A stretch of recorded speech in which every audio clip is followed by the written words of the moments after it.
ఇక హర్ష లక్ష్మికి లెటర్ చెక్కు ఇస్తాడు. నేను చేసిన సాయానికి ఆ మనిషి వెలకడతాడా? అలాంటి సాయాలు నేను తీసుకోలేను.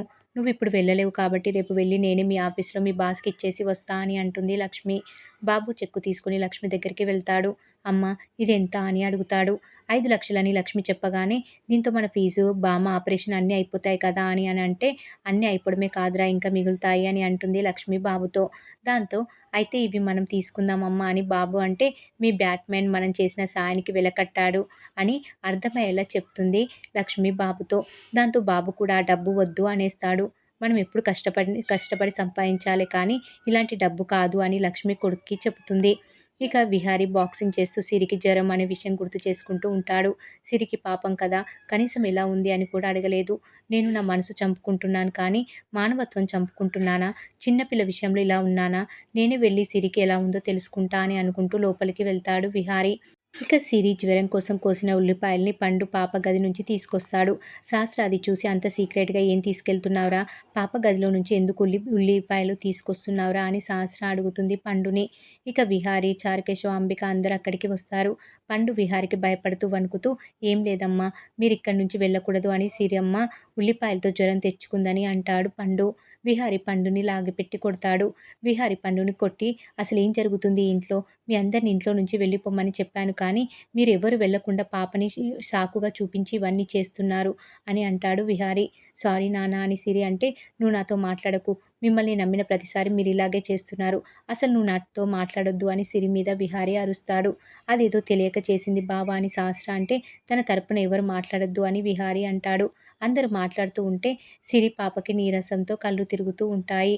విహారీ ఎవరు ఎంత చెప్పినా వినకుండా, "మీకిలా చెప్తే అర్థం కాదు" అని అందరి లగేజ్ తీసుకొచ్చి, "ఇప్పుడే మీరిక్కడి నుంచి వెళ్ళిపోండి" అని అంటాడు.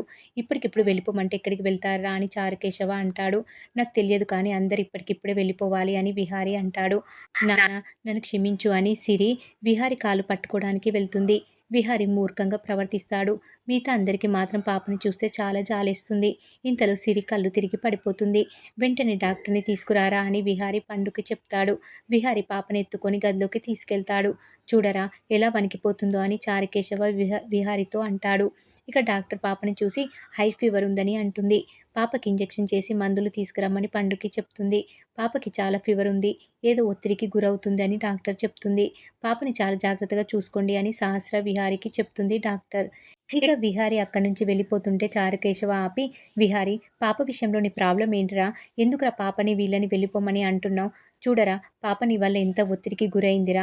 చిన్న పిల్లని చూసి మోసం చేశావని ఎలా అనాలనిపించిందిరా? నీతో కలిసి ఉండడానికే కదా సిరి ఇదంతా చేసింది. ఒక చిన్న పిల్ల తండ్రి ప్రేమ కోసం ఎంత తాపత్రయపడుతుందో నీకు తెలియడం లేదా? అది చిన్న పాపరా. నాన్న అంటూ నీ దగ్గరికి వచ్చిన ప్రతిసారి దాన్ని దూరం పెడుతున్నావు కదా! తన మనసు ఎంత బాధపడుతుందో తెలుసారా నీకు? అది పుట్టినప్పటి నుంచి ఒక్కసారైనా పట్టించుకున్నావారా? అసలు తనని చూసావారా నువ్వు? ఎన్నిసార్లు తనని అవమానించావు? ఎన్నిసార్లు తనని దూరం పెట్టావు, అసహించుకున్నావు? ఎంత కుమిలిపోతుందో ఆలోచించావా? అదేం పెద్ద కోరికలు అడగలేదు కదరా! నీతో ఉండాలి అనుకుంది కదా! అంత మాత్రాన దాన్ని ఇంత ఒత్తిడికి గురి చేస్తావా? ఎలా ఉండేవాడివి ఇలా అయిపోయావేంట్రా?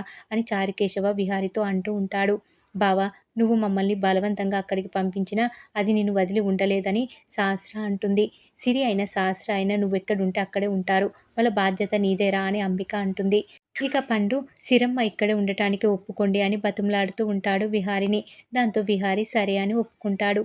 మరి ఏం జరగబోతుంది అనేది రాబోయే ఎపిసోడ్‌లో తెలుసుకుందాం.